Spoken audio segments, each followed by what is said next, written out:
जय हिंद साथियों, वंदे मातरम साथियों। देश की आधी आबादी को उनका हक देने वाला बिल, जिसकी नींव राजीव गांधी ने रखी, वो संसद से पास हो गया है। देश की आधी आबादी को उसका हक दिलाने के लिए, महिलाओं के आर्थिक, राजनैतिक और सामाजिक सशक्तिकरण के लिए कांग्रेस ने हमेशा संघर्ष किया। इसी का परिणाम तो था कि लोकतंत्र में संसद और विधानसभाओं में महिलाओं के आरक्षण की मांग की शुरुआत हुई। इस ऐतिहासिक बिल के पीछे कांग्रेस की सामाजिक न्याय की सोच, महिलाओं के उत्थान का संकल्प और कांग्रेस का महिलाओं के हित में चलने वाला अनवरत संघर्ष है।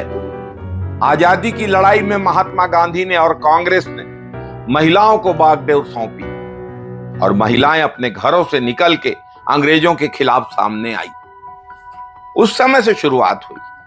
सबसे पहले राजीव गांधी जी ने 1989 के मई महीने में पंचायतों और नगर पालिकाओं में महिलाओं के 1/3 आरक्षण के लिए संसद में संविधान संशोधन विधेयक रखा। वो लोकसभा में पारित हुआ, लेकिन सितंबर 1989 में उसको राज्यसभा में रोका गया। अप्रैल 1993 में तत्कालीन प्रधानमंत्री पीवी नरसिम्हा राव ने पंचायतों और नगर पालिकाओं में महिलाओं के 1/3 आरक्षण के लिए संविधान संशोधक विधेयक को फिर से पेश किया। दोनों विधेयक पारित हुए और कानून बन गए, जिसके कारण महिलाओं को उनका अधिकार मिला। आज पंचायतों और नगर पालिकाओं में 15 लाख से अधिक निर्वाचित महिला जनप्रतिनिधि हैं। यह 40% के आसपास है। महिलाओं के लिए संसद और राज्यों की विधानसभाओं में 1/3 आरक्षण के लिए तत्कालीन प्रधानमंत्री डॉक्टर मनमोहन सिंह ने संविधान संशोधन विधेयक लाया था। विधेयक 9 मार्च 2010 को राज्यसभा में पारित हुआ, लेकिन लोकसभा में यह नहीं हो पाया। राज्यसभा में पेश पारित हुए विधेयक समाप्त नहीं होते हैं, इसलिए महिला आरक्षण विधेयक अभी भी जीवित है। दुर्भाग्य से भारतीय जनता पार्टी की सरकार संवैधानिक मूल्यों में, संसदीय परंपराओं में विश्वास ही नहीं करती। कांग्रेस पार्टी तो 9 साल से मांग कर रही थी कि महिला आरक्षण विधेयक जो राज्यसभा में पारित हो चुका है, उसको लोकसभा से भी पारित कराया जाना चाहिए।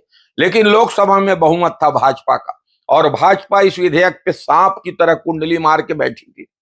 हमारी नेता सोनिया गांधी, हमारे नेता राहुल गांधी ने इन 10 वर्षों में अनेक बार प्रधानमंत्री नरेंद्र मोदी को पत्र लिखे और अन्य माध्यमों से भी सरकार को महिला बिल को संसद में पास कराने के लिए कहा, और इसके लिए बिना शर्त समर्थन की बात कही।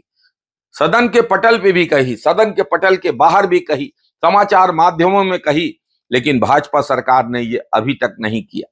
कांग्रेस ने राज्यसभा में 2010 में बिल पास कराया था, लेकिन लोकसभा में बिल पारित नहीं हुआ। 2014 में भाजपा की सरकार बनने के बाद हमारी नेता सोनिया गांधी ने महिला आरक्षण बिल के लिए लगातार पहल की। महिलाओं को उनका अधिकार दिलाने के लिए श्री राहुल गांधी जी ने समय समय पर पत्र लिखे, समाचार माध्यमों में बात की।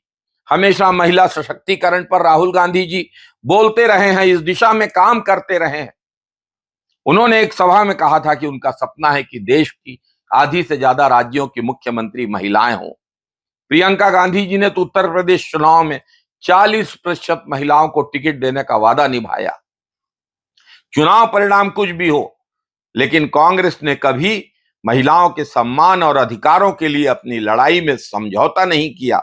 ये लड़ाई कांग्रेस ने लड़ी, कांग्रेस लड़ रही है और लड़ती रहेगी। समस्या ये है साथियों, मोदी जी जो बिल लेके आए हैं, वो तो एक जुमला दिख रहा है। भाजपा सरकार की नीति और नियत स्पष्ट नहीं है। बिल पेश तो हुआ है, लेकिन हमारे देश की महिलाओं को इसका लाभ तत्काल मिलते नहीं दिख रहा है। जनगणना के बाद लागू होगा। जनगणना 2021 में कराना था, आपने आज तक कराई ही नहीं। आगे ये जनगणना कब होगी, इसकी भी कोई जानकारी नहीं है, खाली जुमलेबाजी है। जनगणना के बाद परिसीमन होगा, निर्वाचन क्षेत्रों का पुनर्निर्धारण होगा, तब जाके महिला आरक्षण बिल लागू होगा। मतलब पीएम मोदी ने चुनाव के पहले महिला आरक्षण बिल का एक और जुमला फेंका है। यह अब तक का सबसे बड़ा जुमला है। मोदी सरकार ने देश की महिलाओं के साथ विश्वासघात किया है, उनकी उम्मीदों को तोड़ा है। इस बिल को अविलंब पारित किया जाना चाहिए था। ऐसा लग रहा है जैसे ये बिल बस एक चुनावी चाल है, जिसको मोदी जी ने चुनाव नजदीक देखकर सत्ता हथियाने के लिए उपयोग किया। कहा था ना 2022 में किसानों की आय दुगनी होगी, नहीं हुई। महिला बिल आरक्षण से देश की भावनाएं जुड़ी हुई हैं। मोदी जी को इस बिल को अटकाना नहीं चाहिए। अभी भी ये स्पष्ट है कि ये बिल एक चुनावी चाल है, जो मोदी जी ने चुनाव नजदीक देख के 5 राज्यों के चुनाव में अपनी पार्टी की दुर्दशा अवश्याम भी देख के सत्ता हथियाने के लिए लाया है, जो उनको मिलती नहीं दिखाई दे रही है। मोदी जी के बिल में एक समस्या यह भी है कि इसमें ओबीसी समाज की महिलाओं के लिए प्रतिनिधित्व का कोई ख्याल नहीं रखा गया। यह देश के एक बड़े वर्ग के साथ एक धोखा है। कांग्रेस पार्टी और हमारे नेता राहुल गांधी जी लगातार मांग कर रहे हैं कि बिल को तत्काल लागू किया जाए, ओबीसी महिलाओं को उनका हक दिया जाए, लेकिन मोदी सरकार ओबीसी समाज को, देश के एक बड़े वर्ग को उनके अधिकारों से वंचित रखना चाहती है। मोदी सरकार न तो जातिगत जनगणना कराना चाहती, न ओबीसी समाज को उनका अधिकार देने के लिए तैयार है। मोदी जी, आपने तो गुजरात में ओबीसी समाज की लिस्ट में संशोधन करके अपने समाज को ओबीसी समाज में शामिल करवा लिया।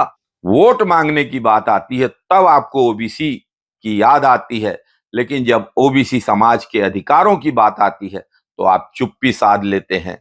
जनता समझ गई है आपके लिए धर्म और जाति सिर्फ चुनावों में वोट खींचने का जरिया है मोदी जी, इसके अलावा और कुछ नहीं। जय हिंद साथियों, वंदे मातरम साथियों, देश की आजादी की लड़ाई में कांग्रेस की भूमिका, देश के निर्माण में कांग्रेस की भूमिका और संविधान और धर्मनिरपेक्षता को बचाने में कांग्रेस की भूमिका के बारे में और ज्यादा जानने के लिए मेरे इस YouTube channel Congress the real voice of India को सब्सक्राइब कीजिए, लाइक कीजिए, यूट्यूब वीडियोस को शेयर करिए और बेल आइकॉन भी दबाइए।